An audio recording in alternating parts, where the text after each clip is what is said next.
Thank you, ma'am. I, Nikita, Student Manager BIM HRD, would like to introduce Mr. Nimal Nair, Vice President HR, Z Entertainment Enterprises Limited. Sir has an experience of over 20 years in industry and consulting.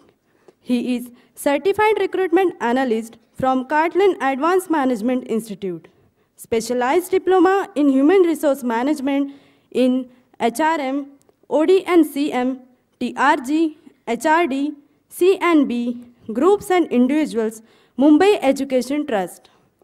Competency-based HRM from XLRI. MMS in Management from University of Mumbai. He is the only person who has done sales training from Bell Canada. Sir has handled talent acquisition for diverse industries like consumer products, media, hospitality, real estate, infrastructure, education, logistics, healthcare, and financial services. His initial years in sales and marketing services with reputed media companies.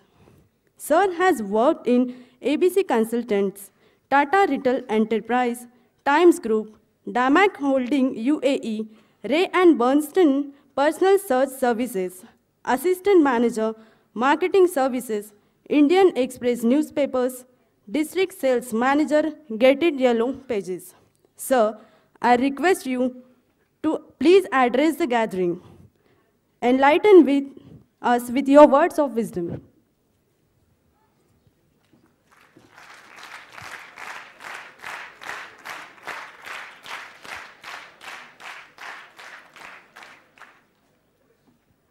So I'll avoid, is that audible? Okay, great.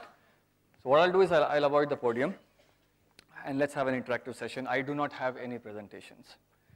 Yeah, so 2 years of presentations, academic presentations, I think is enough for this class to handle. You can do less one presentation that I'll be sharing with you. So I thank the Institute for having called me here for this session. It's a pleasure to be here.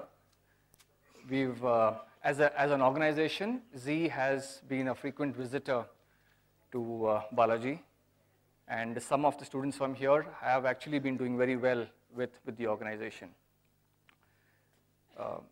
So my intent is to, so why here? So I had an agenda to come here, and the agenda was, could be in sync or it could be different from what the Institute had. Many a times we go to campus. When I say we, I mean as an organization Z, we go to campus. And we used to see that generally in the chit chat with students, if you ask them of aspirations, at campus, especially the marketing students, it would be FMCG, right? Telecom, banking, management consultancy, or some of them pharmaceuticals, and engineering comes below that way. If you check with finance students, investment banking, management consultancy, banks, etc. Then we realize that where does media stand in this? At the same time, media as an industry has been in the country since long. So, and when you further deep probe, or when you further kind of probe into this, you understood that probably the students are not aware of career options within media. Yes, all of us consume media. We consume media on this side of the screen. And media can be print media, radio, television, movies, digital, hoardings. It could be anything. So we are consumers of media, but we don't know how the industry functions. So we decided that consciously let me come and share some information about what is media, how we operate, what do we do, and our ways of working. Every company has got a different way of working. So I would also like to share with you what does Z do and why do we do what we do. So any idea where was the first recorded media incident or first recorded officially in the country, in India? Any idea? Anyone?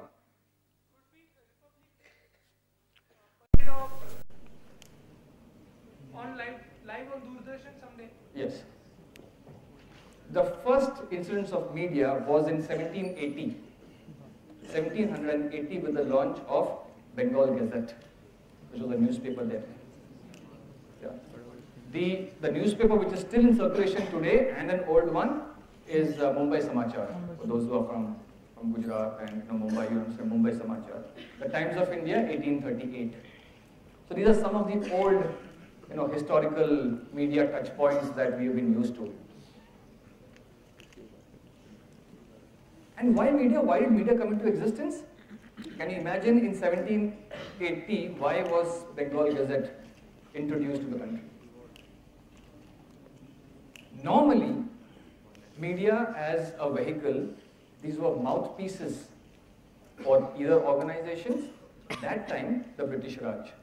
So, the British used to control these newspapers, and through the newspapers they would help people or distribute their message as to what is the good that the Britishers are doing in the country, post offices being opened up, education schools being opened up, how is East India Company benefiting the country.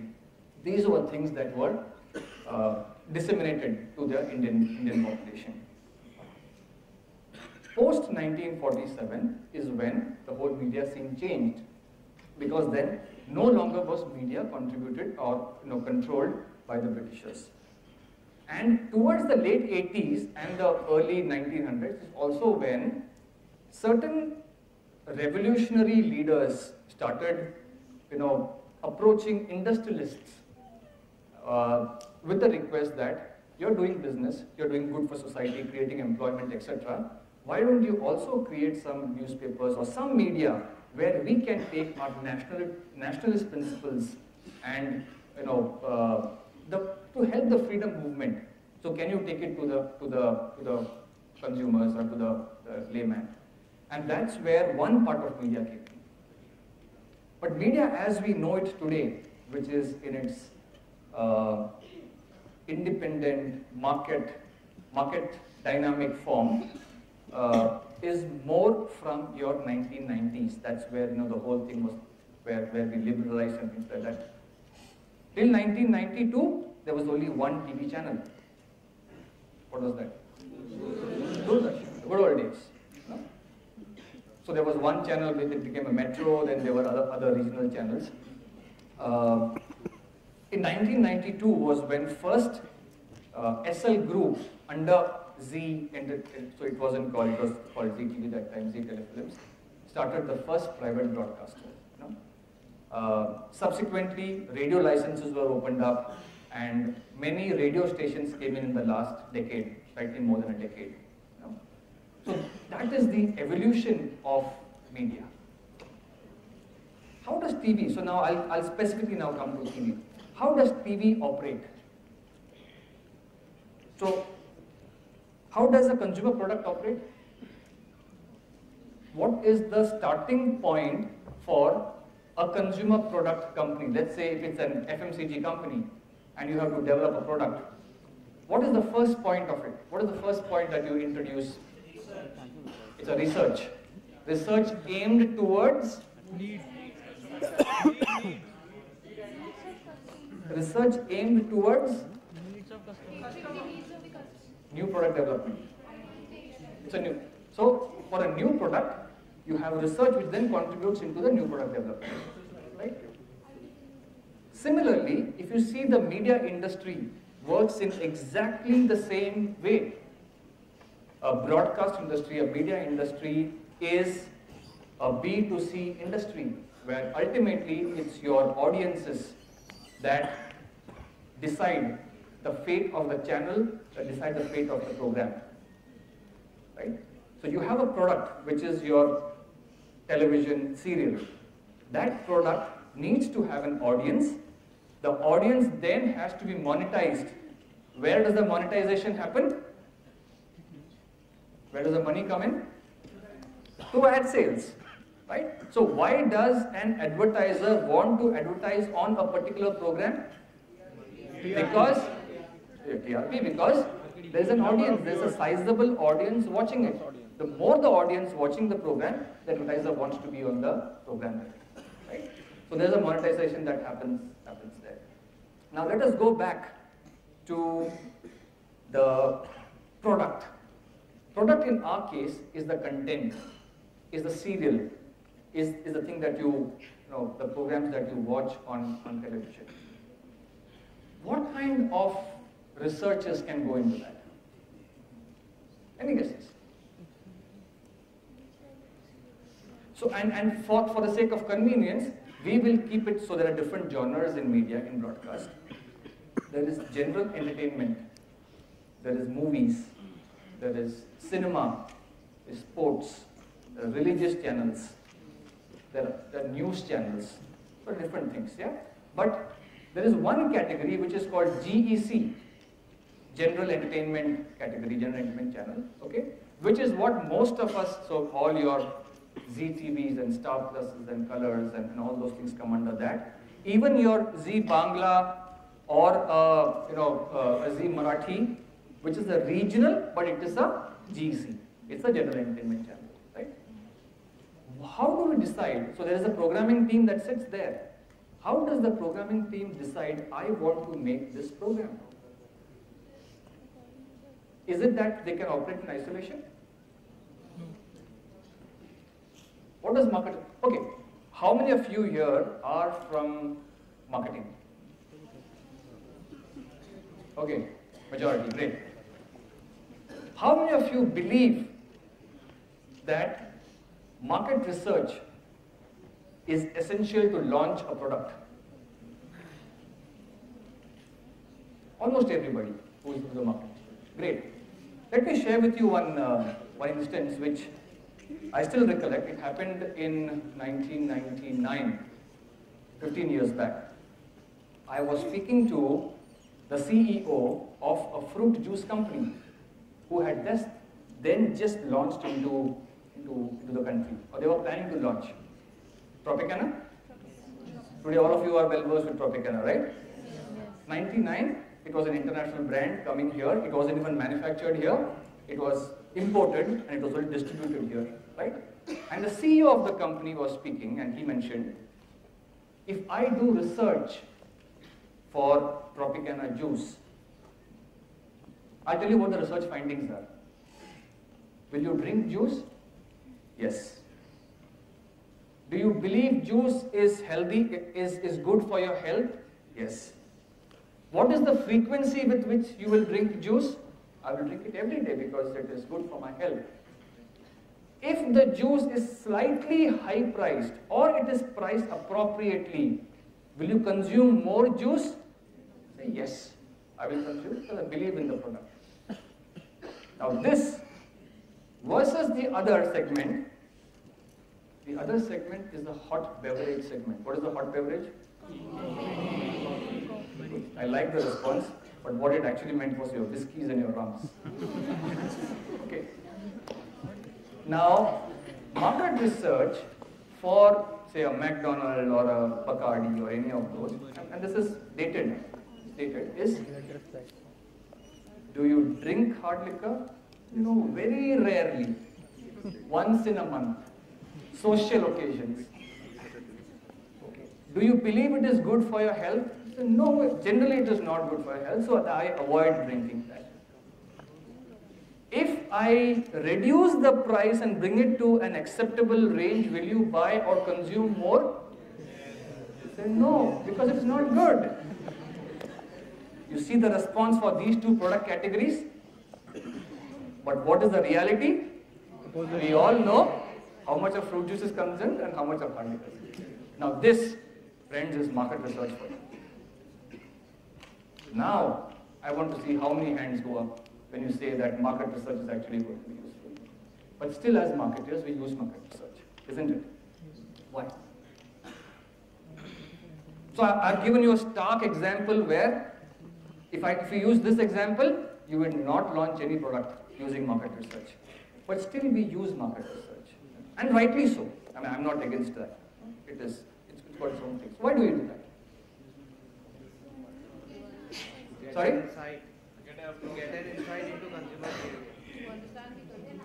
To get an idea, instead of operating in the dark, at least to get some substances, to get some initial data. Now, whether you want to use that or not, or to what extent you want to rely on it, etc., that is up to the organization and how kind of deep they want to go into it. But it gives you a starting point. Otherwise, you don't even know what your starting point is, right? Now, similarly, market research is the same in a broadcast company. How do we do market research? So, most organizations, they have a programming team which actually is in touch with anthropologists who understand human behavior, who understand the evolution. They track societal trends. Societal trends? How is society moving? What was not acceptable 10 years back today is acceptable in a particular way. 10 years from now, it will be accepted openly. Societal trends, right? We track country trends. So at one point of time, it was accepted that the Indian society is about 20 years behind the US society, which means that if we are in 2010, what used to happen in the US in 1990, that fashion, those products, those tastes and temper is applicable now. By and large, today I think it's accepted that we are about 5 years, 7 years behind them, not much, at best 10 years behind them. So the program which was running in 1990 in the US would have been relevant in 2010. So they will take some information from there, they'll take some clues from there, right? That coupled with your own intuitions. Sometimes research says, launch the program, everything is good. But the intuition, the gut feel of the programming team, the market research team says otherwise. And vice versa also. Sometimes research says, don't launch the program, it will not succeed. But the conviction, the intuition is so high among the internal kind of, with the internal company that they go ahead and still launch the program, right? Even at a concept testing stage, so the first comes the concept. Now concept is, if you see, we don't manufacture our own cereals. Our cereals are outsourced to production houses. Do you know production houses? Balaji Telefilms, Red Chilies, Fremantle, Endemol, all these are production houses. So we sit together, we bounce off a concept. Sometimes the concept comes from us, sometimes the concept comes from the production house. And there's a concept testing which is done. So just like any other market research, we will go to the target audience. It could be anywhere, metros, depending upon who you're addressing this to. So we go to that metro, we go to that village, and we explain the concept to them. So this is the concept. Is this acceptable to you? If we make a product like this, if we make a cereal like this, will you consume it? So there's concept testing that happens. If it is accepted, we come back and there's a pilot that is created. Pilot in the sense, we make one episode. Sometimes we make 1, 2, 3 episodes. And we go back to the same consumers, sometimes different consumers, and we show them the episode and we say, now this is the product that you're planning to launch. Do you like it? What's your choice on this? Right? And at every stage, there are some additions, some deletions, etc. that happen. And then you come up with the actual product which goes on to the air. Right? Now, till now, whatever we have discussed here is the product development stage, which means it is the cost stage. It still has not been monetized. Depending upon the viewership, depending upon what the audience is like and the amount of people who watch this, is where the advertiser flow starts coming in. Right? As I said, the more the acceptability, the more the viewers who watch the program, the more ratings. The more the ratings, the more the channel can price the program. If you see just name some of the well-doing programs or frequently watched programs today. Big Boss, yes, yeah. KBC,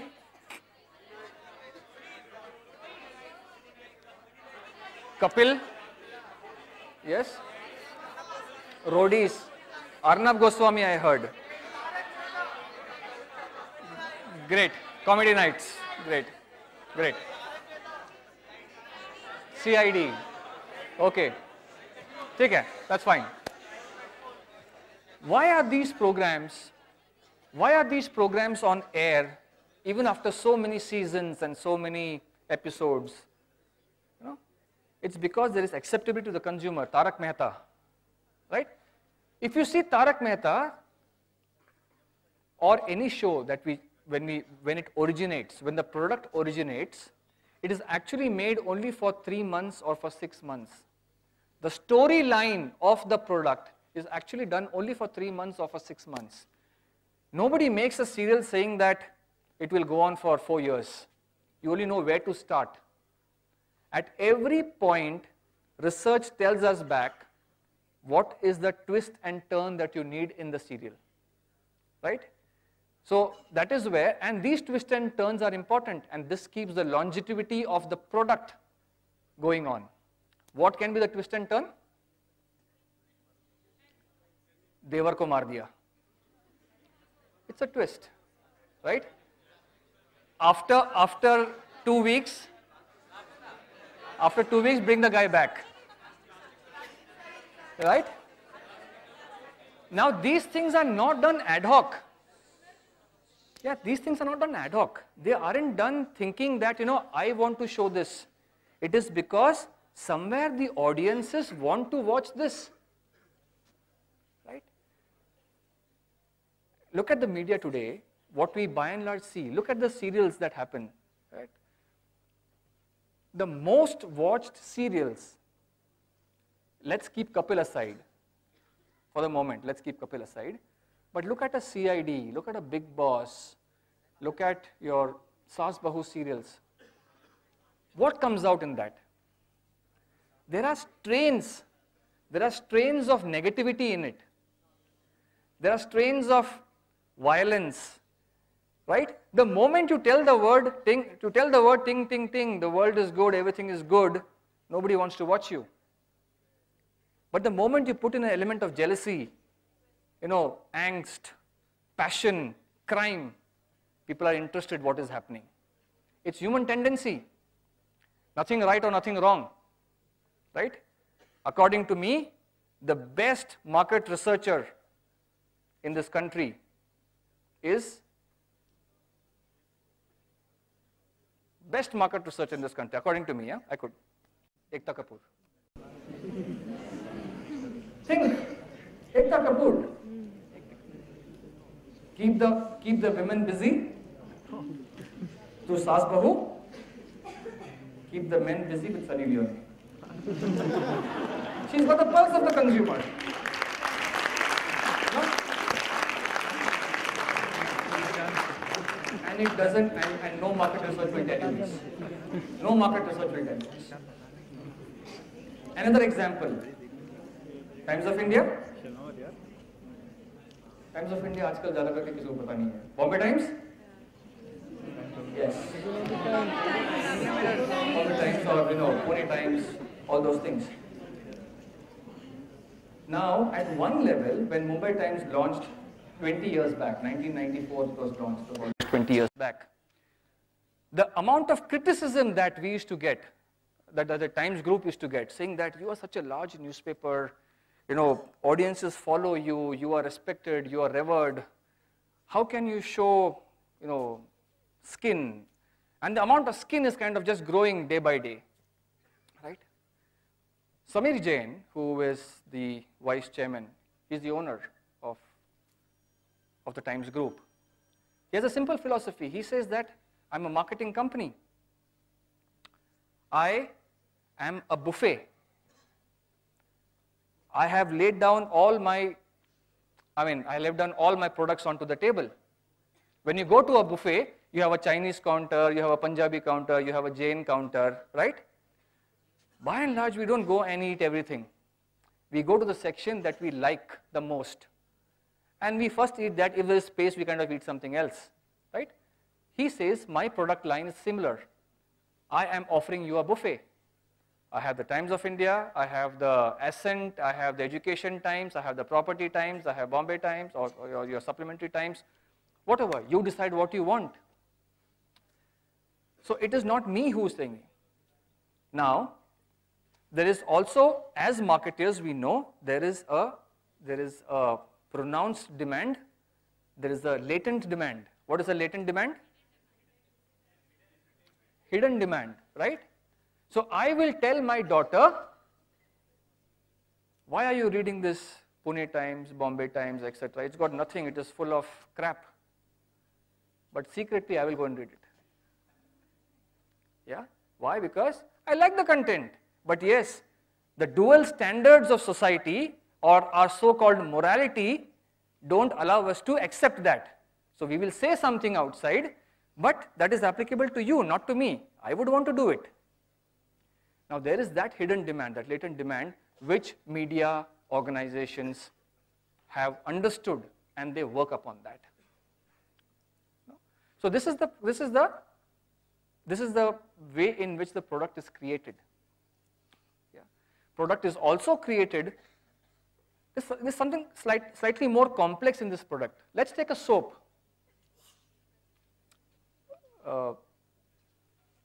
A person using a soap doesn't say that when I take my bath in the morning at 6 o'clock, I'll use X soap.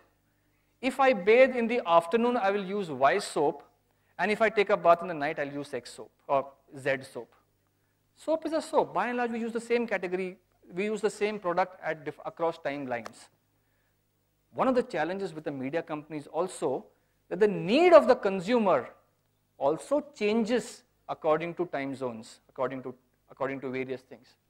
That is why same TV, put it on in the morning at 6 o'clock, 7 o'clock, you will have religious type of things, right? Same TV, 10 o'clock to 12 o'clock, 1 o'clock, we'll have reruns of your previous day. 2 o'clock to 4 o'clock, we'll have cookery shows, etc. Then you will have some movies happening, and in the night you will have some masala happening, right? The same TV, Monday to Friday will show you one genre of thing, which is known as a fiction. And on weekend, Saturday, Sunday, will show you non-fiction, Big Boss, KBC, or not KBC, but your Kapil, etc., etc., right? Same consumer, same target audience wants different things at different times. All the more important to understand at what time will the consumer consume what and provide that kind of thing. Now, these are the dynamics of product development in a media broadcast company. Yeah. Any questions till now? So I have touched upon one part, which is product development, which is our product. I'll move on further, but till now, any doubts, any queries?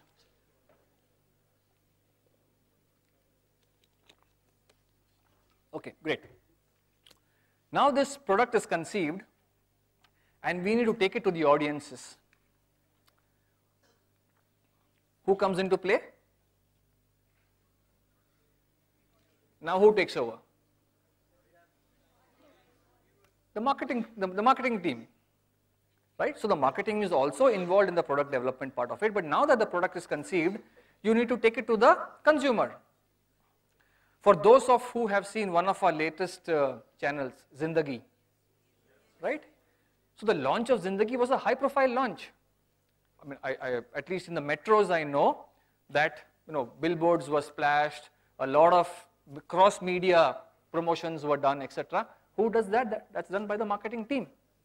It's the brand management team who then takes the brand. You know who the target audience is.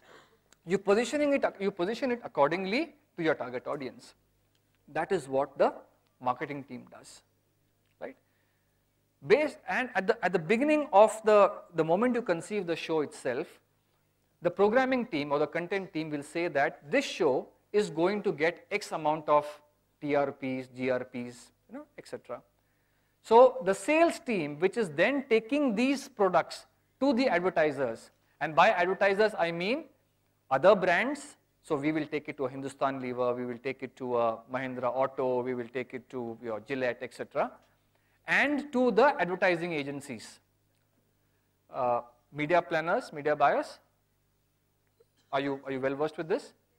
So the planners and the buyers is with whom the advertising team interacts with, and the marketing managers and the brand managers of individual brands. So they take the program there and say that your target audience, for example, is ladies, say 20 to 40, SEC A and B, right? Now this is a program, and this program, so it's a product, right? It's a program, product, which is also catering to the same target audience. Would you like to kind of use this as a vehicle? I think it will do good to your brand. Now that is what the ad sales team does. And that's where the revenues come in from. So the revenue, the maximum revenue for a broadcast company actually comes in through advertising sales. As of today, it's about 70-30. 70% of our revenues come in from advertising sales. About 25% revenues come in from distribution sales, affiliate sales. What is that? What is distribution affiliate sales? It is what you and I pay the cable operator or the DTH operator. We pay X amount, 200, 300 rupees to the cable operator or the DTH operator. One part of that comes back to the broadcaster. So that's your affiliate sales. And there's a small amount, which today is small but has a huge potential to grow, which is syndication sales. Syndication sales means, let's take Zee for example. Today has got 35 channels from 1992 onwards. The amount of content that we have generated over the last 22 years is significant. Now, after one run, two run, three runs, the organization might not have too much of value for that, but that content could be valuable to somebody else. So this content then is sold to other broadcasters and other people who have interest in that. Now that is the third thing, which is syndication. These three things put together constitute our sales. So this is the entire cycle of how a broadcaster works. Yeah, you have your shared services like your finance, HR, IT, etc. It's there, but this is the flow in which it happens. Yes, there is a post-production team. So for those of you who are interested, the serials which are shot and shown as a 22-minute episode, when you shoot it, it's normally shot as a 35, 38-minute or 40-minute episode, right? From there, the edit team, the post-production team will sit and say, "Aap ye angle nikal do. This angle is not looking good." Or yahan pe ye light kam tha, to aap ye nikal do. And we bring it down to a 22-minute episode. Now that is taking the right shots and the right part of it. Now that is what the post-production team does.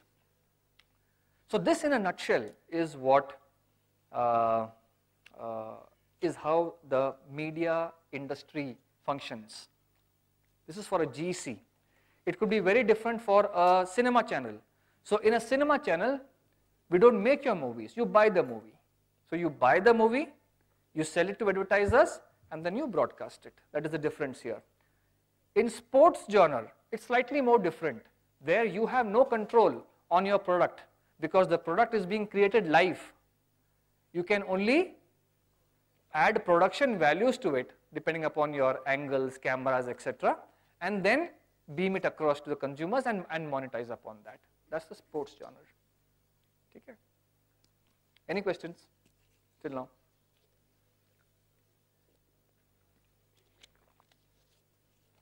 Okay. What are the available career options with us? How many of you have interest on being on this side of the media? Okay, that's quite sizable, or almost 50%. Good. So let me give you an example. Zee Entertainment has had a wonderful experience with management trainees. We have been going to campus from 1996 onwards. So it's been 18 years that the organization goes to campuses. And people who have joined with us and stayed with us today are all at national head levels. So the gentleman who is, so we have a movie making division as well. It's called SL Vision. Now where we make movies, we make serials. It's a subsidiary of Zee. So the gentleman who heads the Hindi part of it is somebody who joined us in 1996 as a management trainee. The head of Zee TV is somebody who joined us in 2000. So in 14 years, almost every year he's progressed, and today he is the head of Zee TV. Similarly for content, and there are enough and more of, number of people. So the head of post-production, again, 2000 batcher, joined us from Narsi Monji. Today is the head of operations and post-production. So career opportunities for people who grow. So we believe as an organization that management trainees is a pool into which we will invest, and the faith reposed by the organization is that chairman himself, our chairman is Dr. Subhash Chandra. Subhash Chandra himself every 3 months meets up with the management trainees, talks to them, how have you progressed, what are the difficulties you're facing in the organization, and that's the audience that he gives. So let me give you last year's example. Last year we went to close to 15 institutes, including Balaji, and we have picked up close to about 45 students. 45 management trainees joined us last year. 35 of them were from marketing specialization, ad sales, brand, market research, different functions. 2 into finance, 6 from operations, 2 from HR, and I think about 6, 8 from programming. For programming, we go to different colleges. We go to the mass communication colleges for the content. Majority of the people who join us into ad sales. Yeah. Ad sales is the portfolio where you take your product to advertising agencies, the media planners, the media buyers, you take it to the brand managers, and you monetize upon that. Yeah. So from the lot who is interested in media, anything that you would like to know at this point in time? Yes.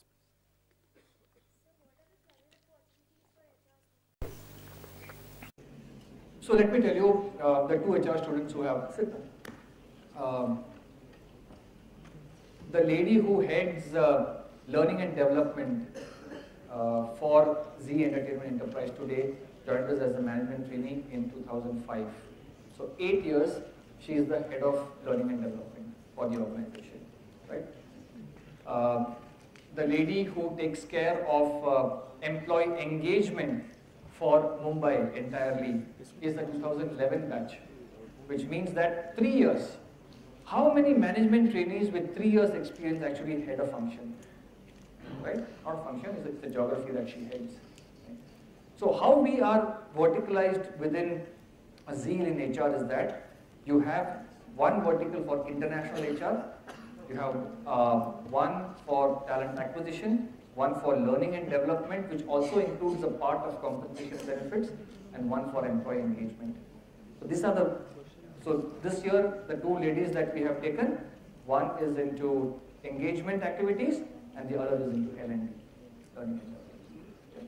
This is how we will go. Regional HR, now this verticalization is because it's in corporate.